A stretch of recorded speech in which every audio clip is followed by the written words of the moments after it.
Yo, yo, yo, this is Late Night with Sharif, and I am Sharif. And my today's guest is the Queen. How What's are up? you? I am good. How you I'm doing? doing good. I'm doing good. That's Just good. let them know who you are and where you're from. Of course. Well, I am Goddess Johnson. That is my real name. And I am originally from the south side of Chicago, but Houston, Texas is home for me. All right. And I have a lot of titles. I currently hold the title of 2023 Miss Black America Okay. Elegant Diva. I hold the title of 2022 Miss Blind Diva Empowerment Pageant title holder.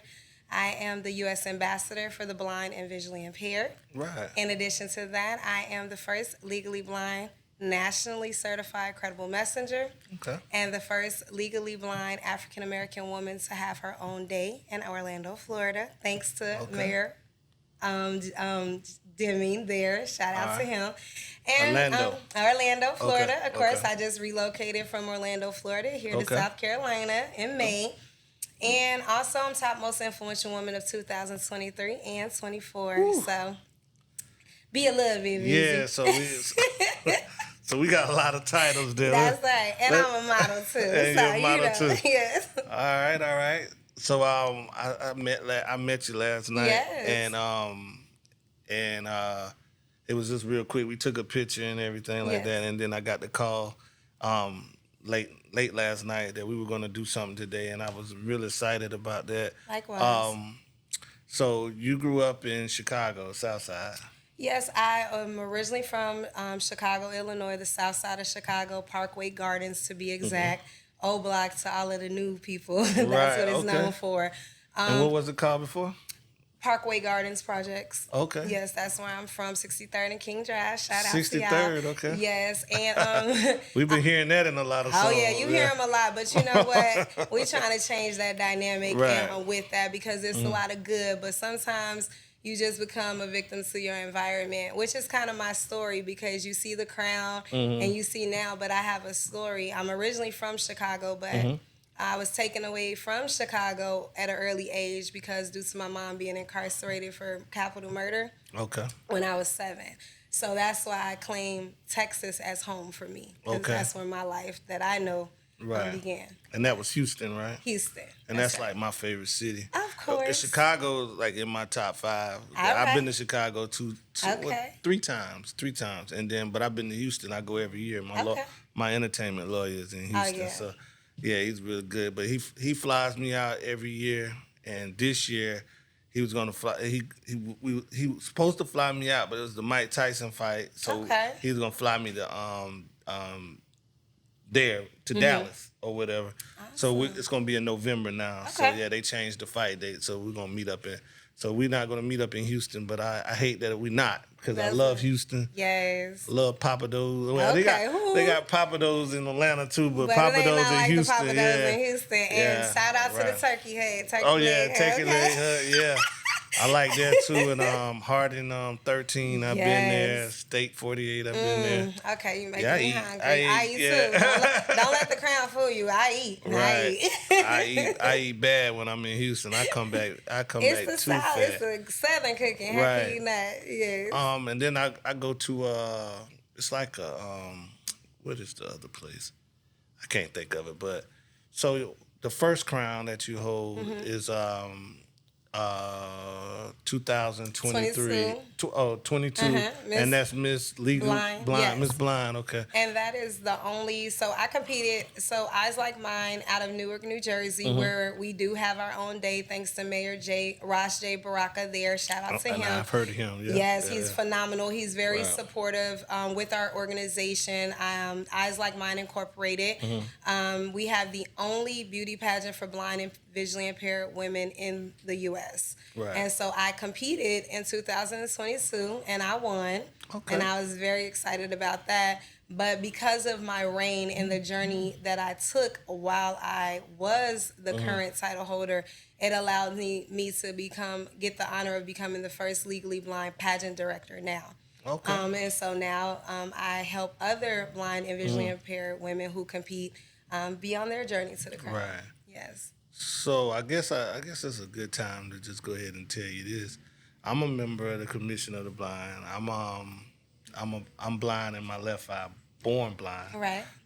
Doctor was able to save one eye after I was born through surgery or whatever. Was you born blind? I'm so glad you asked that, and I just got chills because the reason why it meant so much to me to name all of the accolades that I named wasn't because of bragging rights, was to be able to be a beacon of inspiration for those in my blind and visually impaired community who may be new to the community, or may someone out there that may have a family member who is, to show them that there is nothing too impossible that you can't do. Right. No, I was not born blind. Okay. I became blind. I had a lot of situations throughout my life, as I explained, from losing my parents, through both of my parents being incarcerated at a young age, just growing up differently, you know, in the streets. Right. I joined gang at 12 because I was a runaway. Right.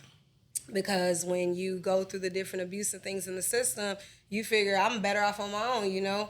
And so lived a life, I had life, but I turned my life around when I was 16, going back to school, you know, being able to emancipate myself and going into the service, and which allowed me to have the opportunities of being a generational breaker in my family, to be the first to graduate high school, college, and go on to go into the service to be able to provide a life for myself and my sister at the time. Wow. I did that. I accomplished all of those in spite of being a young girl who was from the projects. Everybody knew my mother was a murderer. My father was a rapist. It was no secret.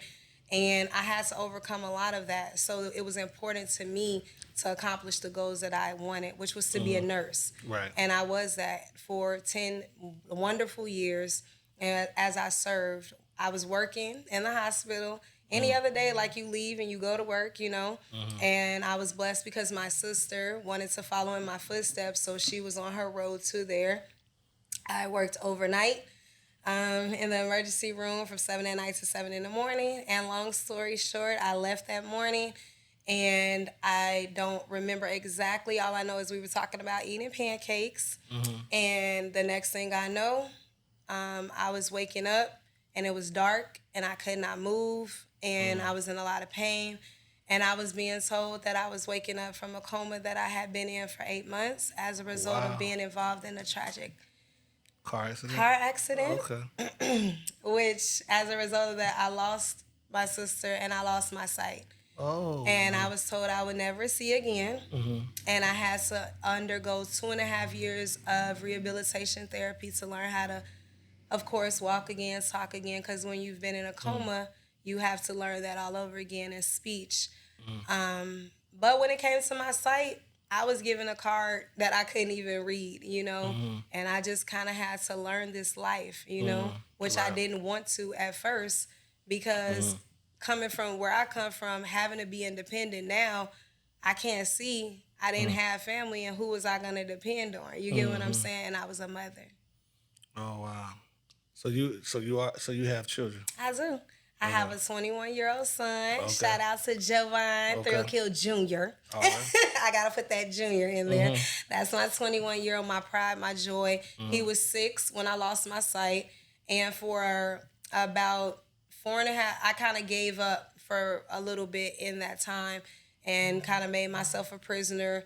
And my son was the one who was my inspiration one day after I didn't come out the room, didn't want to bathe, didn't want to do anything, because I felt like I was worth nothing. And after about almost a month of coming in that room every day, seeing me just laying there, my son just put his hand on my knee and told me, "Mommy, I help you," you know? Right. And I remember what it's like to have a mom. My mom wasn't able to be present. My mom was in prison. I had no contact with my mother. Right. And I wanted to show up for my son. So he was my motivation. And he was my greatest blessing at the time. And then later on, 8 years later, after having my son, I had my daughter, who was my miracle, because I didn't want her because I was blind. At least I knew what my son looked like when I lost my sight. But I had stayed with his father, who had began to be abusive because I was no longer the breadwinner, and did all that to me. And I accepted being a victim for 7 years until I found out I was pregnant with my daughter.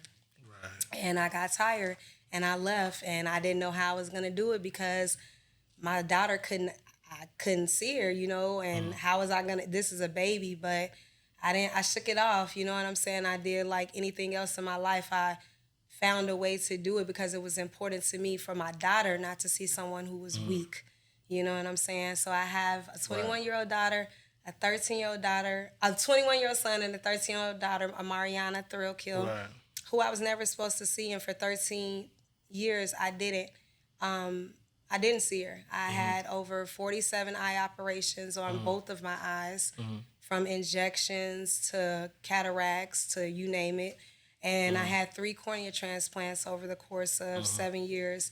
But in 2022, they were able to restore my sight in my right eye. Okay. But not my left. So since then, I've been going. Right, okay. Yeah. That's kind of, we don't have a similar story, but so I have no sight in my left eye. I can see, like, if you were right up on me, like, dead in my face, I can know that it's a hand. And I can know that it's a color and what color it is. Right, but right. pick up a whole object, Yes. I've never been able to do that because I was born that way. Right. And my right eye, it's the only thing that you have and everything like that. So you always, you're protective of it. You can't really do sports. And well, I mean, you can, but you don't want to take the risk of losing what you have. What you have. And psychologically, it's been up and down road for me, and I still have traits of glaucoma in the right eye. That's why that's light that's beaming on me right now. I have to wear shades and stuff like that. I was stressed. Yes. Right. And my mother at 65. I'm sorry, at 71 now. She's pretty much totally blind. Yes. Like she can see a few things, but glaucoma ran in your family. Both sides of the family and everything like that. So I don't know your journey, but psychologically, how did you defeat? You go from one day you can see you come out of a coma and you can't see, and because if it was a coma, it's basically like one day you could see, and then the next day you couldn't see. So how psychologically was that for you? Like, and how was you able to overcome if you did have any difficulties with that? Absolutely, I'm a real transparent person. When it happened to me psychologically, I was ruined. I've been diagnosed with PTSD since I was 8 years old because of the trauma I've endured in my life. But nothing compared to waking up and not being able to see.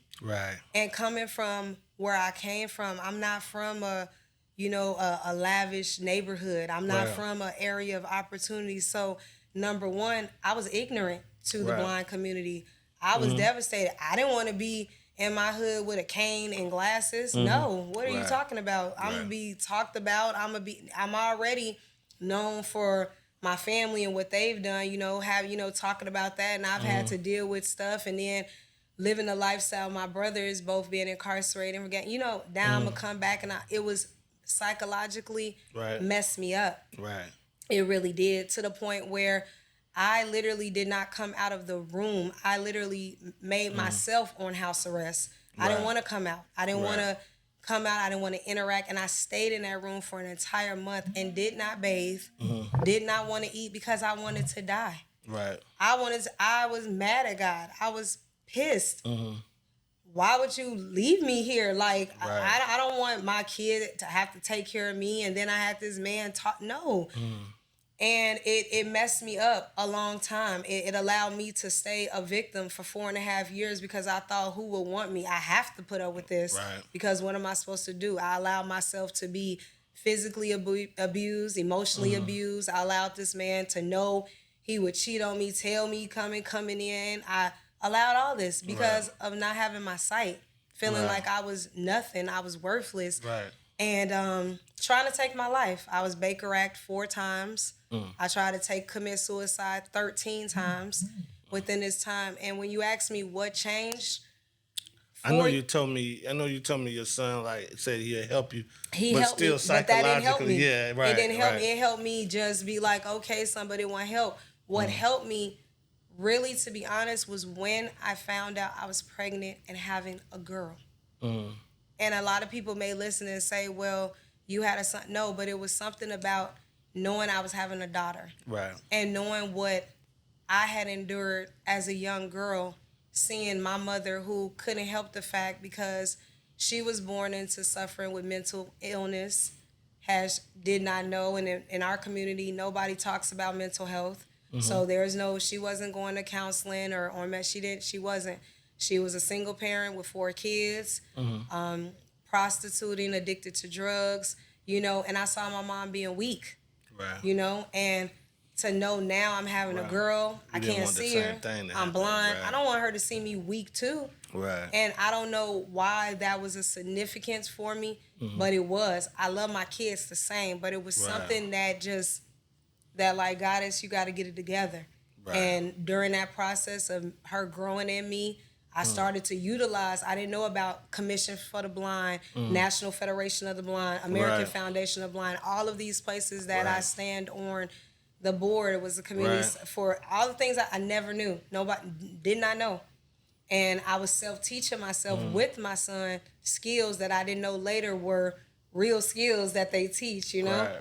And so it was the passion and the determination for my daughter not to see a mother who was weak, because I wanted her to know her worth. Right. And I got up one day and enough was enough.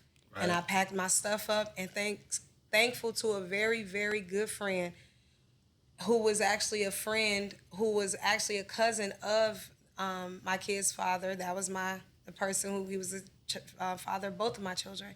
But she came and she picked me up and she put me on a bus to Florida, because that's how I got to Florida, because Florida has one of the #1 eye hospitals in the U.S., which is Baskin Palmer in Miami. Right.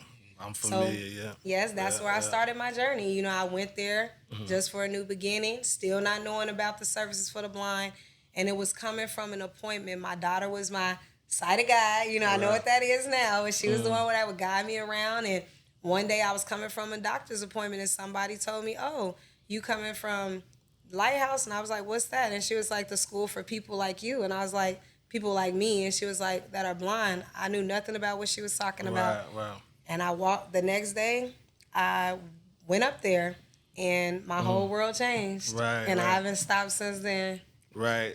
So me, like, having sight in my right eye, even it's not 20/20, it's something like 20/30 or something like that. But having some sight, coming through school, they wouldn't give me anything. Yes. Like, you know what I mean? Like, they wouldn't, like, so you still want to be cool and stuff like that. So you don't want to sit in the front of the classroom. Yep. You don't want to wear glasses. So you just kind of, it's a lot of insecurities with not having your full sight. But I never looked at it like, okay, I'm not blind, but I've always, thought about it, because it's always been a possibility of, how would I, go about my daylight, if one day I woke up and I lost the only one eye that I have. And so yeah, I've been always struggling. It's good to see somebody strong like you, because to be honest with you, even though I am legally blind, Yes.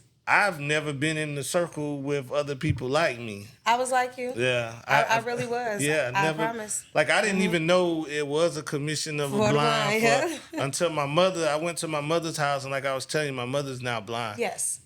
So when I went to my mother's house, this was maybe 4 or 5 years ago, she has this big, huge computer or whatever. And this before she lost the rest of the sight.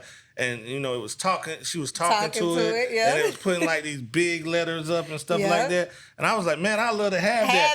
Because I sold cars and everything for 20 years, and everything was on the computer.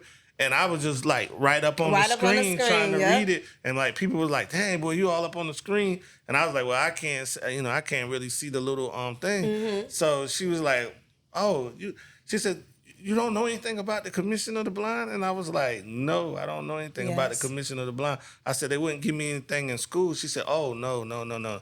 You need to call them and everything like that. And they still hadn't gave me my computer.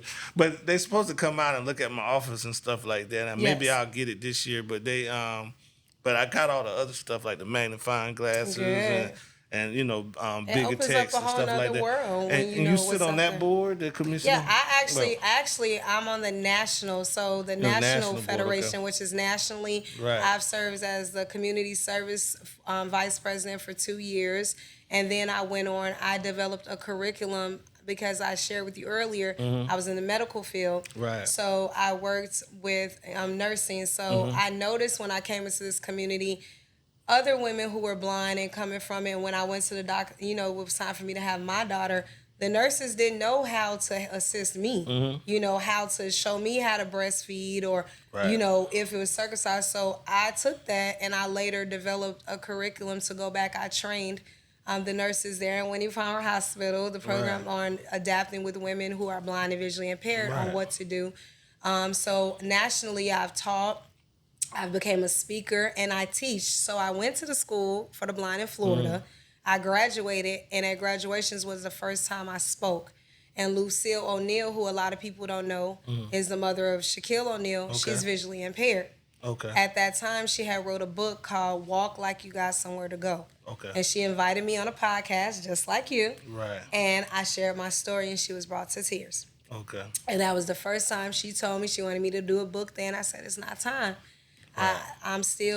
It's not time. I'm still growing with myself. Right. And I continued on. I said, well, I can be a teacher because I admired my teacher at the school for the blind. Right. What you're talking about, the large print, when I first was able to see that and read, I was reading and my daughter was there with me at that assessment. She was in tears. She was like, oh my God, my mommy, she's reading. You know what I'm saying? Little things like that, learning about the power of Braille and all of these things that I was like, yes, my world, I dove into it. I wanted to learn everything I could.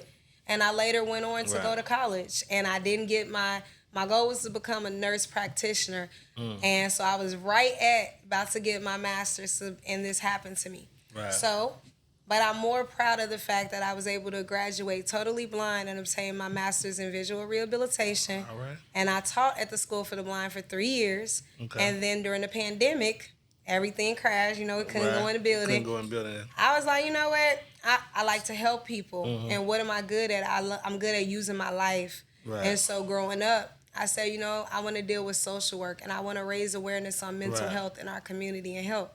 So I went back to school during the pandemic and attained a second master's degree, totally blind, in social work and mental health. And that's what I did. And I just, from there, I've sat on the board and I went through the American Foundation of the Blind. I'm a leadership cohort graduate of 2022. I'm a proud with Foundation Fighting Blindness, which is a large organization in the blind community. I have been they have a big event. I speak for 2 years when I won a title, as well as a year later. We participate in their vision conference every year with Eyes Like Mine.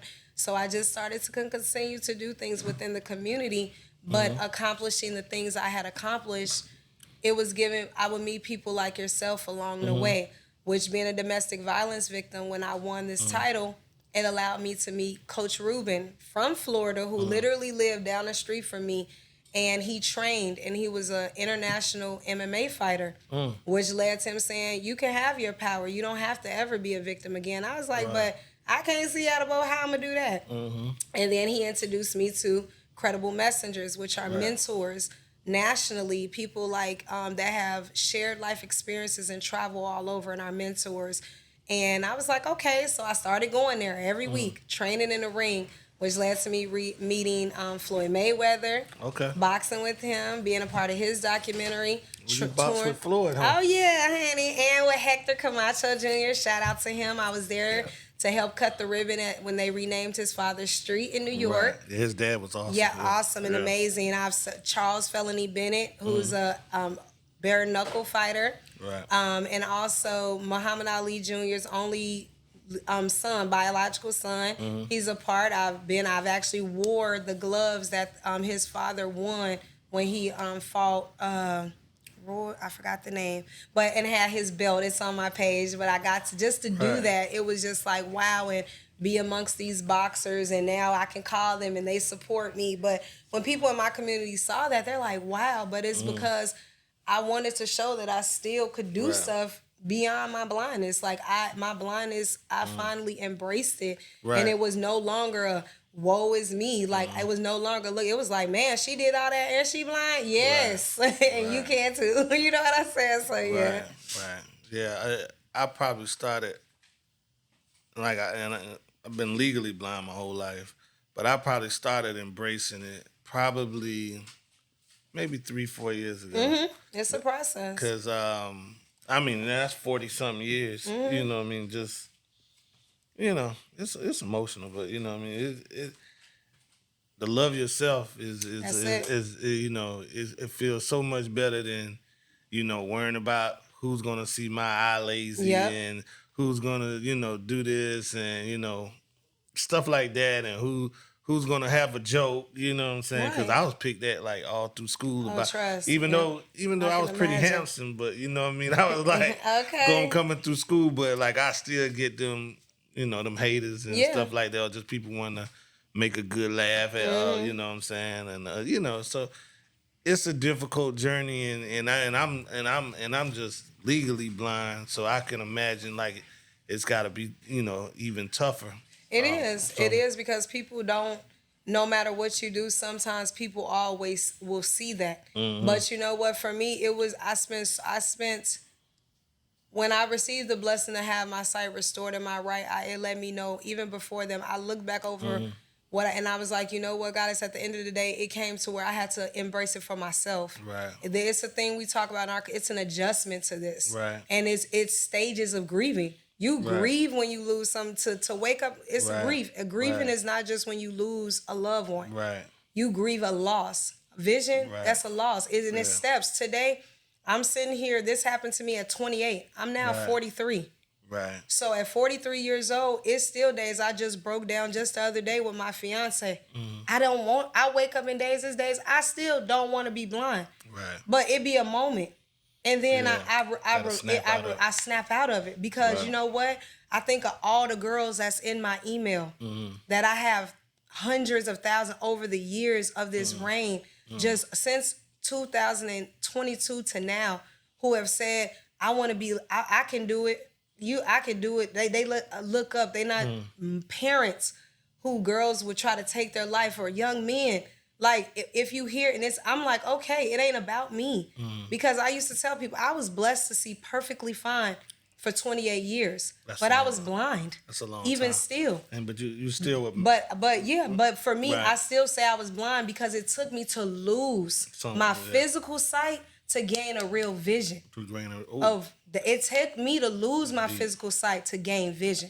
That's deep. And I say that to say, if it wouldn't have never happened, I wouldn't be here today. Because I turned all of them, ooh, look at that cane, ooh, all the time. They think when you blind, you can't hear too. You know what I'm saying? You know? And I be like, you know, and now those same people, Sharif, guess what? Is the same people that no matter what, they have to look at me now. With the same person you was laughing at, talking about, guess what? I don't have to go back and say nothing. We let our actions speak for it. And even though it's days I wake up and I don't want this, I never thought I would be in love ever again in my life. Right. I was abused and done wrong for 20 years. I stayed and I left. But now to be with someone who doesn't care about my vision, who's fully sighted, never knew about my world at all. And for the last 4 years have been the best years of my life. But I can't see his face. Right. And that hurts. You know, I can still, you know, have kids. I won't be able to see them. Those are things that hurt me now. Yes, but they don't stop me. You get what I'm saying? I still find a way I shed my tears. I get teary-eyed now, but I keep going. It's not easy. It's not, ooh, look at her and no. I still got days just like everybody else. Right. I just won't stop because I can't. Because I'm a mom. The same thing that made me fight is the same thing. I want my kids to know that no matter what life throws at you, you can make it, man. No matter what. And it don't matter what people have to say. Right. So I'm gonna move on a little further. I wanna my brother is stepbrother is doing life in prison. Not coming out. It's tough for somebody that you grew up with, grew around, to be doing life in prison. Life is forever, you know. Yeah. So that's my brother. I couldn't imagine if that was my mother. So how do you like navigate through that part of life? You know,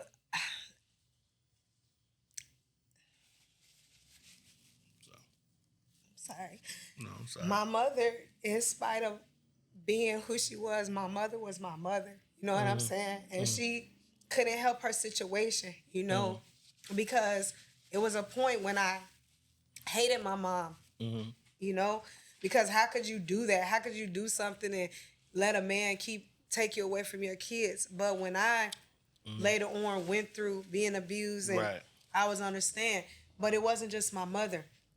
It was my father who got 15 years for assaulting me Oh my God. and sexually assaulting me. I speak openly about my life for a reason because that's why the most proudest thing I'm proud of is being a credible messenger. When I say that, people be like, what's that?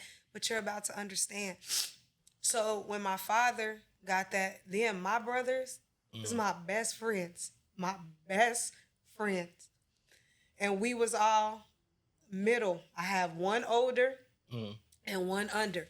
Right. When we were separated. Me and my sister stayed together in the system, and my brothers stayed together. But my brothers ran away way before. So you know how I shared that I left at 12, and I was on the streets until I was 16. Right. But that was a result of my brothers and gangs. That was my family. We didn't have grandma, uncles. We didn't know none of our family showed up to get us when my mom went to prison and my dad left. Right. To this day, I don't know who I couldn't tell you. I know names, but they've never been a part of my life. Right. And my brothers got 44 years at teenagers. Never coming home. Both of them. Both of them. Wow. So when you ask me psychologically, emotionally, it messed me up. Right. And then to lose my sight, Right. my brother was my inspiration. But when I lost my sight, one of them, he was so angry, you know, and the other one, but it would just cause him to because he was like, it's not fair to you.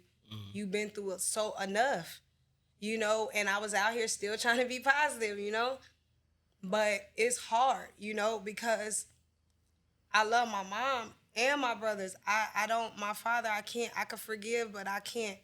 But them writing them, going through birthdays, holidays, nobody out to defend me because I didn't have nobody. But behind the walls, that's it. And then during the pageant, why it was so important to me when I won was my brothers, they my biggest supporters. But he took his life right a week before and I wanted to drop out.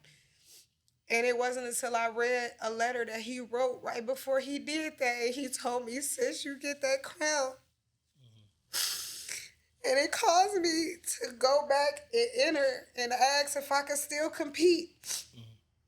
And I was given the opportunity still. So when I won, it was in honor of him, you know. But he's not here.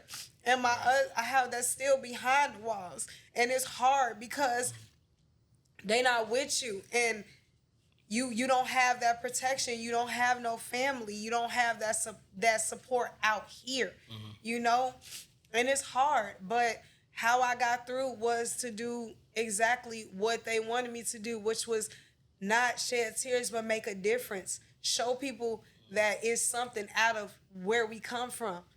You know what I'm saying? Right. And that's what I told him I would do. And God bless my brother, Dad, till I go home. That's why my heart is for the youth. I have an organization I work with, at-risk youth, specializing in girls, and my fiance has one with young men. But that's why I get them off these streets. Right. And with the gang life, I'm not turning. That was family, but to teach them how to do something good, teach them how to do and not be behind bars. I go into prisons as a credible messenger now and share my story all around the world. I'm a credible messenger. Shorty Bible, who was released and exonerated, who was Larry Hoover's co-defendant. He's a part of the team I'm on. Ayatollah Marv.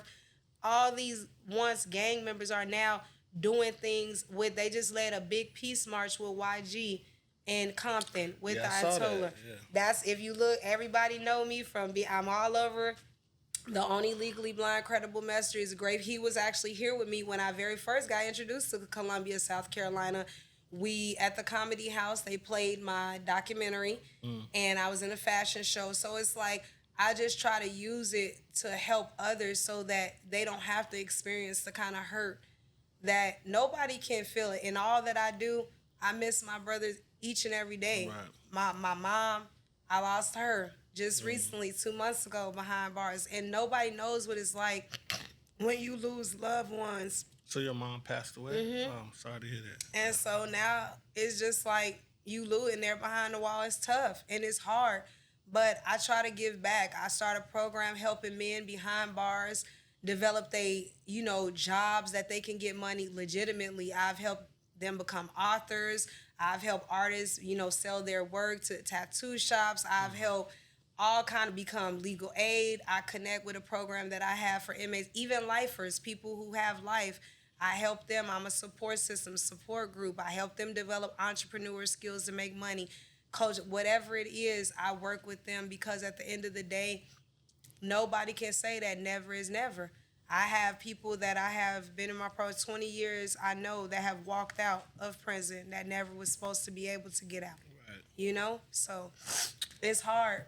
I'm a bail bondsman, and I do a lot of pre-trial work, like counseling, coaching, helping helping people get jobs, and just my line is always open. It could be 2:00 in the morning, and people calling, man. I'm just trying to talk them out of doing crazy stuff, and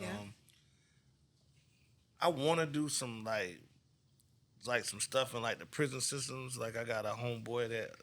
Man, he was so good. They built him like a little apartment inside of Lee Correctional when they had the big That's amazing. Yeah. When they had the big uproar there where some guards got killed, some prisoners got killed, and so they brought him in to kind of counsel some prisoners and stuff. Right. And I want to do that too, but it's just so hard because what I'm saying, like going in there. Like, every time I go in there, I think about all the people that I got in there. And it be hard. Yeah, you got 2 brothers in there. Yeah. I got 1 brother, but I got a bunch of other homeboys and friends stuff like and everything like that, yeah. What do you think, like, so when your brothers was incarcerated, was you able to go up and, like, visit them? It was I had a whole schedule because I had a mother, 2 brothers, and a nephew who was locked up. Right. And so it's like, of course, I have to visit, even, have to rotate the phones, have to make sure everybody get their Christmas, summer package for those of y'all who, y'all know what I'm talking about. Yeah. Keep money. I have to do all of that, you know what I'm saying? Because you are the only support system. And one thing people don't realize is when your loved ones is behind the walls or your so-called friends, they need you when they in there for support. Right. They need you to answer the phone, put money on the phone, write them, help them get through, regardless of the situation. Right. And a lot of times that's what I had to do. And from being that only person for my brothers and meeting so many others in there, that's how I came to being a person that helped them. And even though it is hard, it's hard for me to go into facilities. I don't do it often. I do it when I feel I have to go. But with my youth, in Florida, they know Miss Goddest coming to the juvenile center. I don't play with them, and they know that's my heart because it's a little bit.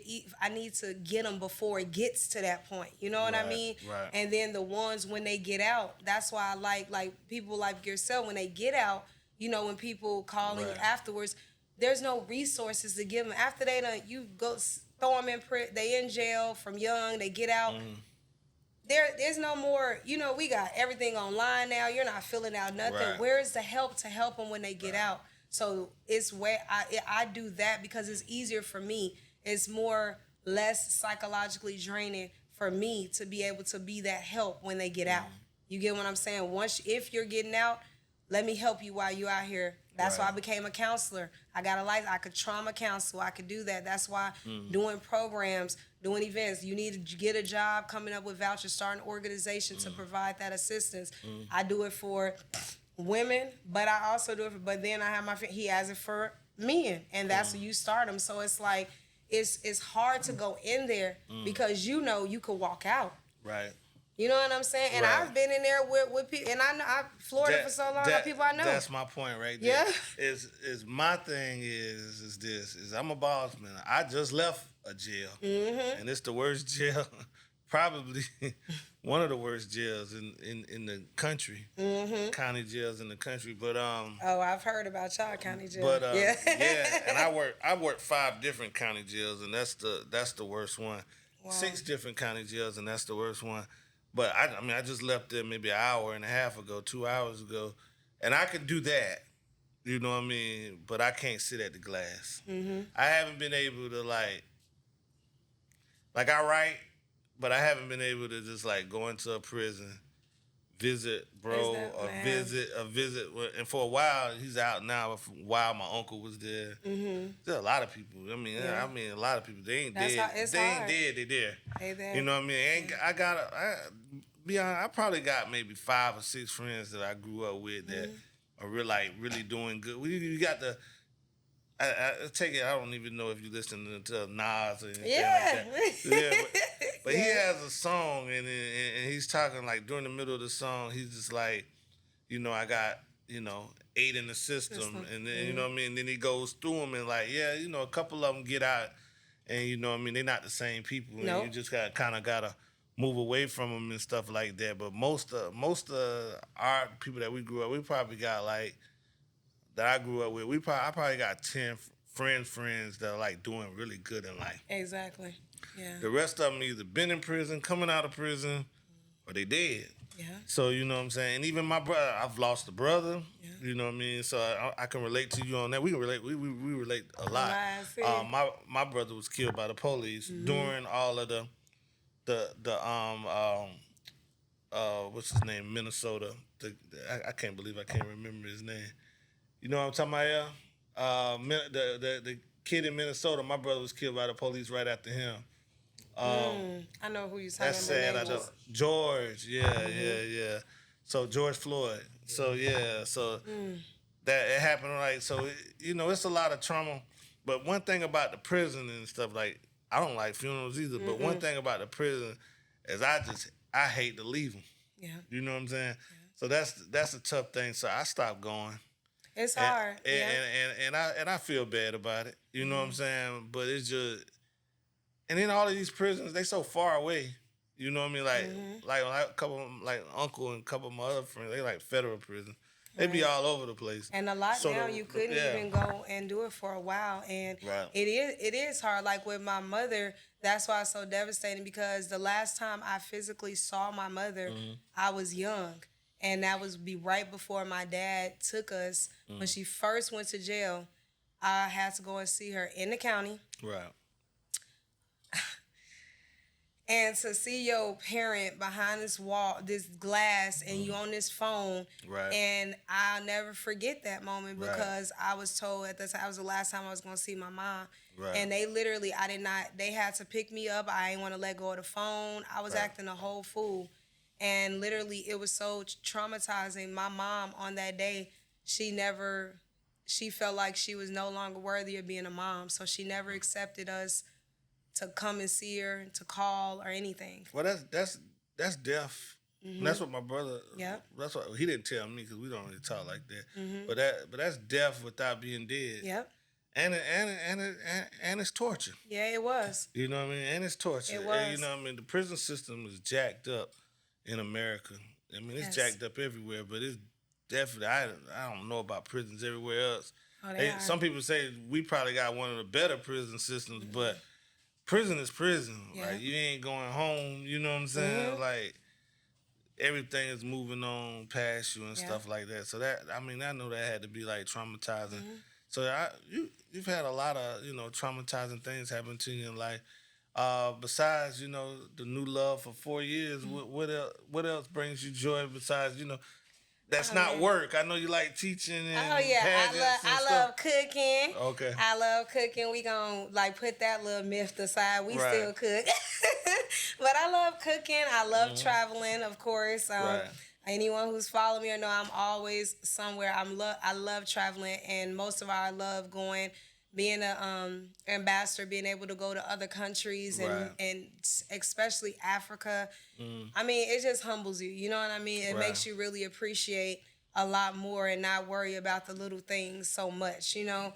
But I Right. just love, you know, traveling, mainly cooking, and just, you know, being play and meeting new people. Right. You know, one thing is just being able to meet people and, you know, network and just help. I love to just be a person that gives back. That's my Right. thing. Like I have a heart for giving back and whatever. Right. Whatever I can do, whether you'll see me, I'm just like I said, I'm new to Columbia, Right. South Carolina. I moved here back in May, but really, Oh yeah, you're real new. I'm real new. I've been back and forth doing events, so kind of like this last within a couple weeks I've really been able. So the event I met you at, that's like the first like outing. Like people, some people they know me from the was on the Right. news and stuff, but Right. I'm looking to, you know, start making some of the same things Moves happen here. here that happen in Florida. I'm so happy for all of the accomplishments from that have been made out there with our youth, with our Right. young men, everyone. I just want to see that, you know, here too, you know. Right. So whichever way, I just try to keep doing stuff like that so I don't get in my own little, you know, So thing. I'm gonna ask you how you get from Orlando to Columbia, because my cousin lived in Orlando, but she's from Columbia, but she came back. She just passed away. It's almost been a year. Yeah, so my first cousin, she's like a sister to me. We grew up together, same bed, all kind of stuff. Yeah. But yeah, she lived in Orlando and by the Bob. I don't want to say Bob's more or something. Some kind of event center they got Okay. downtown Yes. Orlando. Mhm. She lived right around the corner from that, and I used to go to like little events there. Yes. And she used to have tickets because she worked for Disney World. Oh yeah. So Mhm. yeah, I used to love Orlando. I I love love Atlanta. Orlando, yeah. But I did not know that about the like, for the blind and everything like that. Yeah. And it seems like Florida hospitals have Orlando have some really good hospitals. No, because- they have Right. Florida Eye Hospital, but Miami they're the number one as far as a lot of the researchers within different conditions, glaucoma, certain things, Right. and all of them are trained out of the University of Right. Miami. And the professor, so Baskin Palmer is one of the largest. And they're the number one Right. in the U.S. But a lot of people they're like, why did you come from Florida to South Carolina? And that was because of the new love of my life. That's how I Right. got here, Okay. because he's originally from here. Oh, he's from here. Yes, Okay. he is, and so he actually is from here, and I had to come here because he is having to be here for a year. He got out. He was formerly incarcerated. Okay. We actually met while he was behind the walls, Right. and there was a comment because I said I work a lot and just from so we were friends, you know, and everything, and we became friends and developed. And he, you know, sometimes when you get out, you have to you kind of still not out. You know, Right. you have to be on Yeah, there a little under gotta- the radar. Yeah. So he had to be for a year, and he, you know, comes from here. He's from here. You know, have the same situations we've been talking about. He's a Right. witness and a testament to all of them. But he had accomplished. You find yourself when you are behind the walls, because a lot of people, when you get back there, and you could be like the biggest homie on the street, but you'll Right. be the biggest. Everybody forgot about you behind the walls. You know. yeah. So being able to help develop, he was good at writing. You know, I'm like, you could publish this stuff. Right. But coming from you, somebody tell you like, what are you talking? You know what I'm saying? And writing, but now just wanted to be here to show that, you know, you have someone and I want to make sure you Elevating good each other. and keep elevating, you know? Right. So Yeah. I made that sacrifice, and I had accomplished, of course, I have stuff set in place in Florida. So I was like, you know, let me come here. We ride this out for a year, and then I can be able to go on about my merry way, you know. But I said, you know, if I come somewhere, I'm not just gonna come somewhere and not do anything, you know. Yeah. And when I came here, I saw a couple of things. First of all, I see there's nothing for these young people to do Right. to keep them out of doing the wrong thing. Number one. Then I saw for our community, I do not like some of the things that out here. In Florida, if you're legally blind or visually impaired, you get paratransit. It runs 24/7. And what that is, for people who don't know, that they provide transportation for us to get, to do everything, go to work. Some people can't drive, but we still want to live a normal life. Believe it or not, you don't get a discount on your lights because you can't see. You still got to pay the bill. Okay? So, now that's deep. You know what I mean? But that's real. You know what I mean? So, so I was like, how your transportation started? And it was just different things. Like, I'm a realist. I'm just like certain things. Excuse me, I'm sorry. She said you don't get a discount on your life. Look, but shout out to Dominion Energy if y'all want to sponsor a sister, give her a credit. I'll be an advocate for all my people now. But I'm trying not to laugh. That was funny. But it's certain things that are put in place that to keep us from succeeding, you know? And then just like yourself, look at, like you said, you didn't even know about the Commission for the Blind, and you're still waiting on the computer. I talked to people when they found out I was here, they reach out to me because they know, honey, I will get the stuff. That's why I'm proud visual rehabilitation teacher. That's my first degree teaching. There's places they donate veteran. I'm a proud veteran. Veterans get these type of equipment for them like that. They don't have to wait.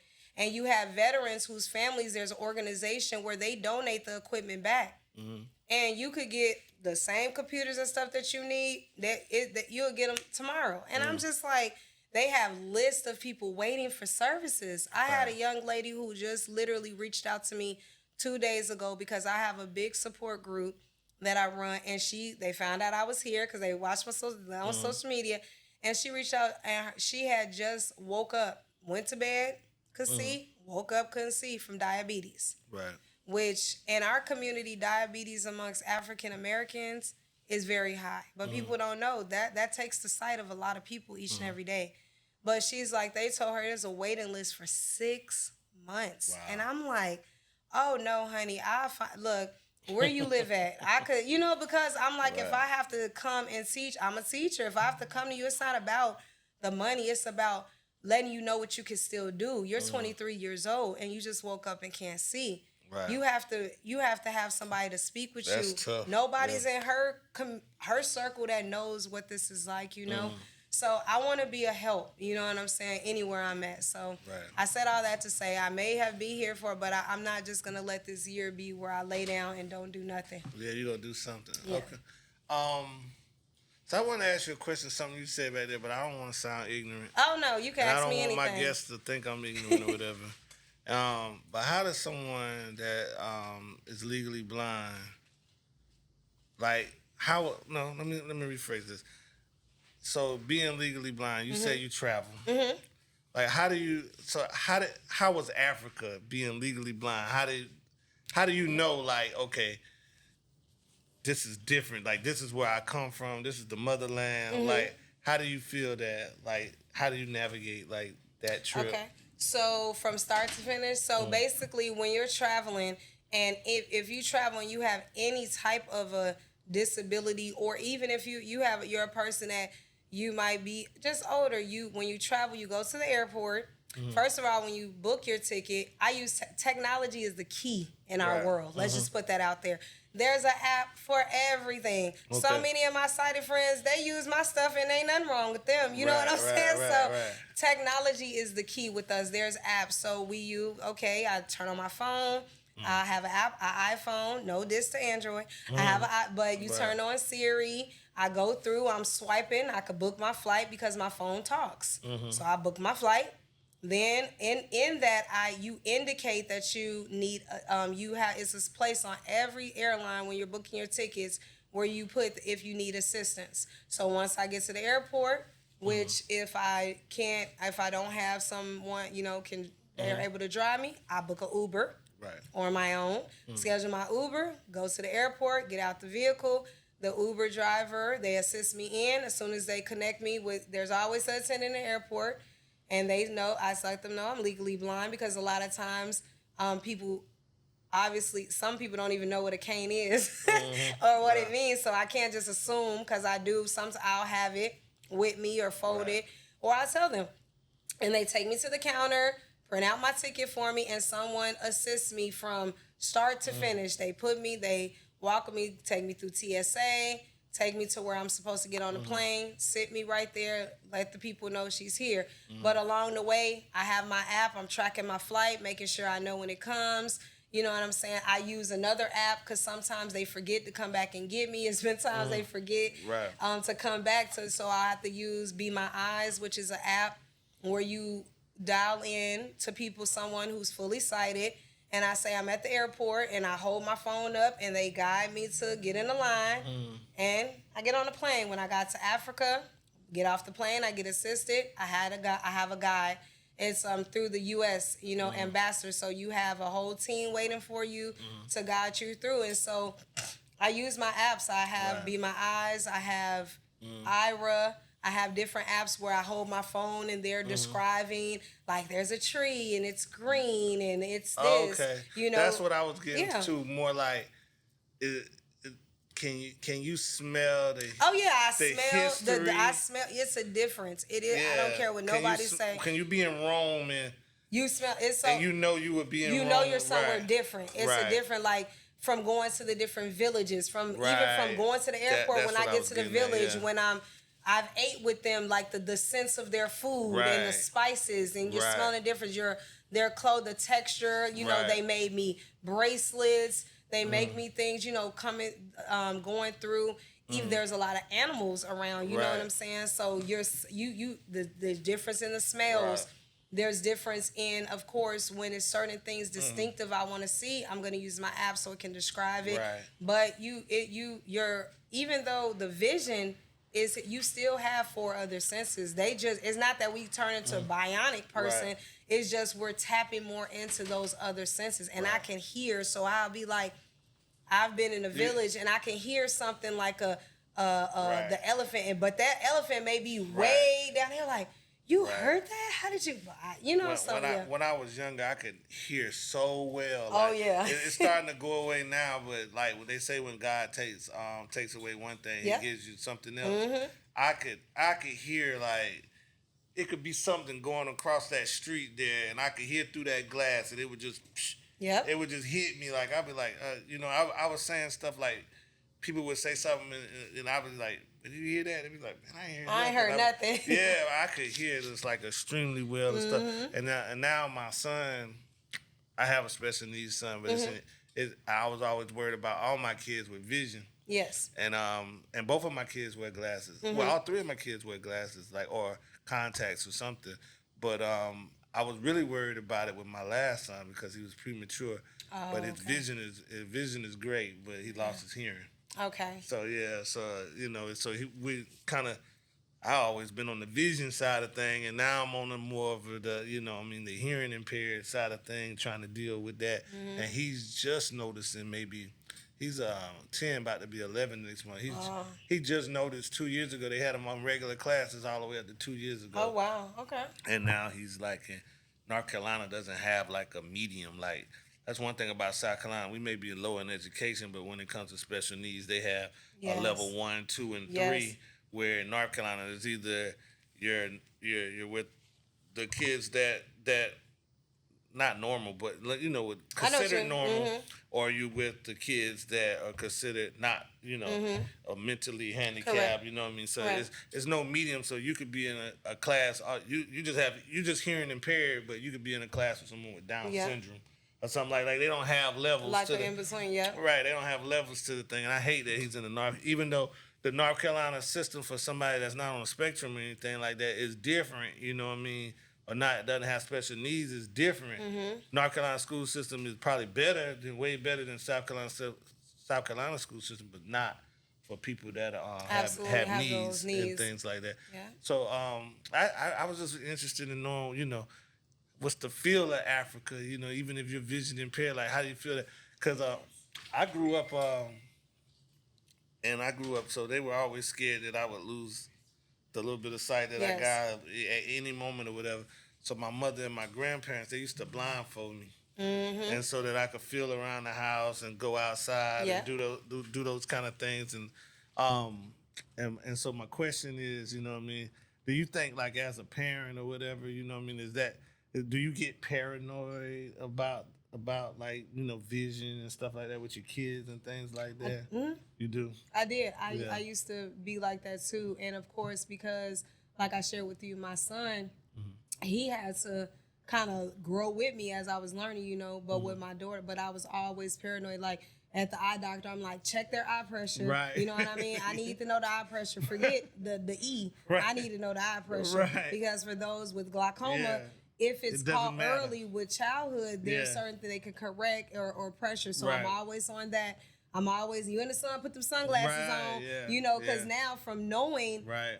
so people feel like legally blind, you can be classified legally blind. There's 48 different eye conditions. You Right. can have someone with retinitis pigmentosa that can be out here driving. You get what I'm Right. saying? So it's a no. And then my daughter, that's why she's so well-rounded now, because my daughter, from me going to school when I was going to college to become a visual rehabilitation specialist, I had to learn science, because you have to teach kids who Right. are blind and some are deafblind.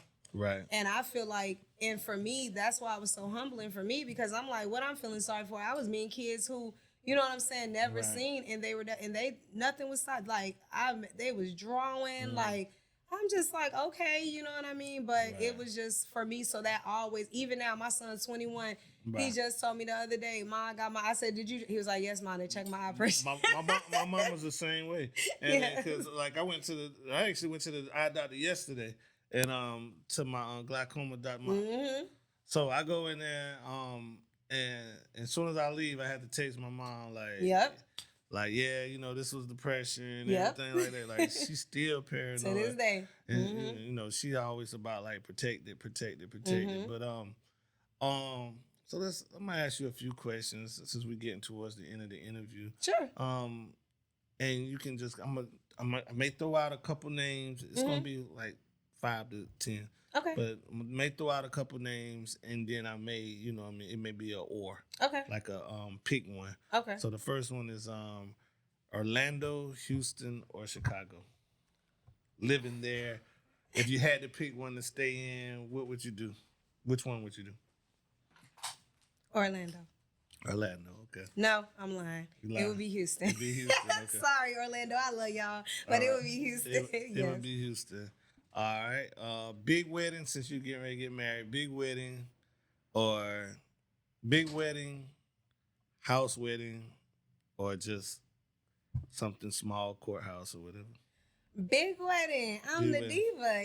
Yes. Yeah. Everybody invited. That's cool. You got to give me an invitation. So the big wedding, okay. King Von or Lil Durk? Man, big ups to King Von always. It's Chicago now. Yeah. That's real Chicago. Huh? Yes. All right. What do you think about Oprah Winfrey? I think Oprah Winfrey is a amazing, influential, phenomenal mentor. Because the things that Oprah Winfrey has accomplished in spite of all that she went through, I feel like is amazing. Right. A lot of people don't know her story. A lot of people don't know her story. And if you don't know her story, you need to go back to the old school and go sit down and read a book and do a real Black History project on her. Yeah. Oprah Winfrey had a journey, and to see where she has accomplished today is a true inspiration. Yeah. Let's see. Music-wise, you into music, right? I love music. Okay. So, Chicago, Common or Kanye West? Oh, Common. Common. Oh, everybody says Kanye. Yes, Common. You want to know why? Humbleness and humility are two of the greatest attributes you can have. So I'm going to leave it at that. Common. Right. And so, I'm going to ask you one last question. Okay. Kamala Harris. At the end of the day, I'm going to say again, I'm going to mimic the words from Oprah. If you don't know, go back and do your research. She has lived a life. She has a story. And to be where she is right now today, to even be running for the president of the United States, it's amazing. Vice presidency was an accomplishment. a lot of times you need to go back and learn a person's story to understand their journey. Right. Or would you trade anything? Nothing. Nothing. Nothing in this world would I trade. There used to be a time when I used to think that if this wouldn't have happened to me, I wish this wouldn't. But now I don't. I'm thankful that it did because, like I said, it took me to lose my physical sight to gain a true vision for who I am. And I like when you said, and that was my last question, but I like when you said, you know, you had lost your sight, but the vision, but you gained your vision. Yes. I thought that was like real deep because I've heard the saying like Malcolm X said, you know what I mean, like you don't got to be in prison to be doing time. That's right. You know what I'm saying? That's right. So I just thought that was deep, and that's a good message for everybody. That's right. And I want to thank you for coming on. Thank and everything you so like that. much. And you know, like I said, I have so many insecurities with my vision and my eye and everything like that, and it's just amazing to see someone that's as strong as you are. And so you were very inspirational to me. Likewise. And It won't be the first meeting for nothing. Right. Sound like we got a lot of things we can do together. Yeah, right. And I'm honored to have been on this show. It's funny. You got me, though. Yeah. I asked him, y'all, before we started. Right. So your show, he told me, I do sports. Yeah, so you got me. Yeah. So let me tell you something crazy, though. And I wasn't even going to share this. But I saw y'all come in. I've never met you before. So I saw when y'all came in to my house yesterday, right? Yes. Last night. And you had the crown on. You know, I thought it was your birthday at first. I'll be honest with you. Know how some people wear the crown for the birthday. Yeah. So I thought it was your birthday and you had the thing on. And I've actually seen people come in my house with the crown and the birthday thing. And then Elle was telling me, said, you got to meet such and such and her fiance. They're like real cool people. But I didn't know it was you guys, right? Yes. So when he says, "Oh, that's them," and I always shake the man's hand first. Yes. So I shook your husband's hand first, and then I went to shake your hand, and he grabbed your hand and put it in mine. Yes. And you know what I thought? What? I'm gonna be honest with you because, and no disrespect to him, you know what I mean? Because I'm married. No disrespect to him. I thought you were African, which we're all African. Yes, but I thought you were African from the beauty and the way you had your hair, and you had the crown on. I thought you were African. So when he grabbed your hand and put it in mine, I thought that was like an African tradition and stuff. So I was like, oh man, I was like, dang. I mean, I said, dog, I messed up I messed up the ritual. Like I should have. You know, I thought it was something like that, right? I did not know, and you can ask Elle when he come in. He's so busy. I did not know until about 3 o'clock today that I was, I'll say about 2 o'clock today that I was interviewing someone, you know, that was like me. Yes. You know what I mean? Yes. I did not know I did not know that. And then when he said that, I was like, oh, I feel stupid. No. But then I said, but you know what? That's going to be a good interview because when I leave the eye doctor, you know what I mean, I'm always depressed. Right. You know what I mean? Like it's good news. It's good news, but they always. But we don't like to sit in that chair. I hate to sit in that chair. I can't stand the chair. Yesterday wasn't bad news, but I've been there and it's been bad news. Yes, so you know what I mean. I can relate. I understand. Pressure's up. You know, I got to get another drop. You know what I mean? Another one to add to the 50 you already take. Yeah, I'm on 4 right now. So 3 actually. I'm down 1. But you know. That's awesome that, you know, the same night I met you, because that was yesterday. Yes, I went to the doctor yesterday around 3 o'clock. I was at my house at 7, 8 o'clock. Wow. So it was only a few hours later. And then the interview, and you know, El's a wild guy, but he puts me in touch with some of the best people in the world. Like we did his interview, and I know he was wondering why it was taking so long because he was just beating on the table the whole time. He was doing this. So we had to we had to do so he had to do so much editing and all that kind of stuff and getting the sound right for the thing to come out. Right. So we didn't want L to think we was just we weren't paying him no attention because he's a good guy. And he's a great everybody. person. He actually I met him when I was in Florida. Okay, when you I met him in came, Florida. that's how Wow. I met him in Florida, and I actually came down and I modeled in. Right. A fashion show here and spoke, and that's I met him, a great person. Spoke, and Danbury County. And he didn't even know I was back here. Okay. I actually went to the printing shop, and I was there to let a lady know that I'm gonna be honoring her. I'm doing an event here to honor survivors. For those who don't know, October is a big month for us, ain't it? You know. It is Blind Awareness Month, Domestic Violence and Awareness Month, and breast cancer. So. Salute to all my survivors out there. But I was standing there, it's so funny because I was standing in there and I was talking, and he was actually in there because he was needing flyers to be printed and so that he was putting up at the event. And I told my fiance, because he does flyers, and so they're talking, and he starts talking to him about me, and then he's like, "Wait a minute," and he didn't recognize me, so he opened up, he showed him the flyer. And when I took off my glasses, he came over. He was like, "God," and I was like, I'm here now." And he invited me to come to my house, and the rest is history. Shout out to my house and everyone. I had a phenomenal time. My house be looking out. Yeah, it was great. So that's the end of the episode. But I want you to shout out your social media. Oh. If you got any, if you got any comments that you want to make, I'm gonna give you the floor. Just let everybody know where they can reach you at if they need.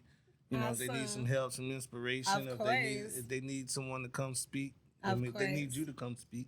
I'll be there. Right, all right. First and foremost, I want to shout you out. You know what I'm saying? That. I want to shout you out. I want to tell you to keep on doing what you do. And I always remember on them days when it get a little, that it don't take physical sight to have a vision. Right. Period.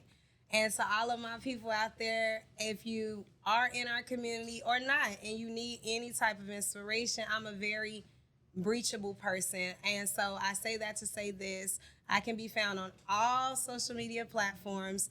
And on Facebook, Goddess is my real name. However, it's spelled GODDEST, guys. NewWay Johnson. Add me on Instagram. I'm under The Real, put a period, in Goddess, GODDEST. You can reach me by phone, just by calling 863-272-0390. That line is always open because part of my organization, I provide 24-hour support on all topics and levels, whether it's adjusting to blindness, whether it's needing somebody to talk to, whether it's I miss my mom who's like, call me. I make myself available or have someone to be available to speak. And if you need me to come and speak on whether it's your pageant, your fashion show, to your children, just at any event to show up, you can reach me, like I said, 863-272-0390. To all my young girls out there, Queens Raising Queens is a nonprofit organization that works with at-risk young girls as well as women. We provide lots of services. You can reach me at Queens Raising Queens Inc. 25@gmail.com. And my regular email address for all of you out there is plentypower24@gmail.com. Thank you. That's awesome. We out. Thank you.